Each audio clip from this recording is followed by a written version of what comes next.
Un jour une question version FNAF, et cette fois je réponds à deux questions à la fois. Et c'est parti, première question, pourquoi Evan Afton est soi-disant mort dans le lore de Five Nights at Freddy's? Alors Evan Afton, comme vous le devez le savoir, je suppose, c'est le fils de William Afton, le tueur de la série FNAF. Et donc, il a la phobie des animatroniques.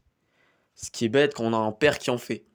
Bon, son frère, Michael, l'a compris et il n'arrête pas de lui faire des blagues là-dessus. Et un jour, le jour de l'anniversaire d'Evan, il fait la blague la pire, on va dire, hein. Lui et ses amis le portent, Evan, et mettent la tête d'Evan dans la bouche de Fredbear, un animatronique à Springlock. C'est-à-dire que l'animatronique pouvait servir à la fois de costume pour un humain, quand on enlevait l'endosquelette intérieur, les Springlocks se desserraient, et on pouvait mettre un endosquelette à l'intérieur, donc là les Springlocks se resserraient, pour accueillir, donc pour que le costume tienne sur l'endosquelette. Vous me suivez? Oui. Bon. Et là, sauf que faut savoir que les Springlocks sont très instables, et que dès qu'il y a un peu d'humidité, les Springlocks se resserrent d'un coup. Sauf que faut savoir que Evan pleure beaucoup, donc la bouche électronique se referme sur sa nuque, et je vous laisse imaginer la suite, hein. Bah il est mort, oui, il est mort. Et ça explique aussi pourquoi est-ce que dans FNAF 4, on joue un autre enfant, hein, on joue pas Evan. D'ailleurs, ça sur ça, au début je ne savais pas qu'on jouait pas Evan, et ça me paraissait bizarre qu'après une morsure comme ça, il soit toujours en vie, quoi. Donc voilà.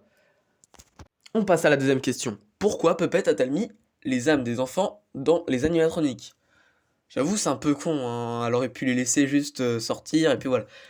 Bon, il y a une autre raison, en fait, c'est qu'à la base, je crois, hein, dites-moi en commentaire si j'ai raison, mais il me semble que Puppet a mis les âmes dans les animatroniques pour qu'ils puissent se venger de William Afton.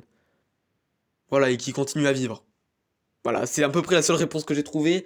Je crois qu'il y a une autre théorie, mais je ne m'en souviens pas et je n'ai pas retrouvé cette théorie.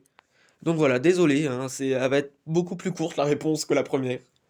Et je m'excuse auprès de toi, abonné, qui m'avait posé la question de comment Molten Freddy avait récupéré le remnant de l'incident du Phaser Fright. Ben, je n'ai trouvé aucune réponse en fait. J'ai vraiment fait tout Reddit, j'ai cherché sur Reddit, j'ai cherché sur Wiki FNAF. Je n'ai rien trouvé. Et je remarque que Molten Freddy a un lore énorme derrière lui et je ne m'en étais pas rendu compte. C'est vrai que c'est un personnage FNAF 6, je crois que j'y ai peu joué, hein. J'ai dû y jouer un petit peu mais sans plus. Et c'est vrai que je m'étais jamais intéressé au lore de FNAF 6 alors que c'est quand même un des plus importants de la série vu que ça marque la fin, la supposée fin de William Afton.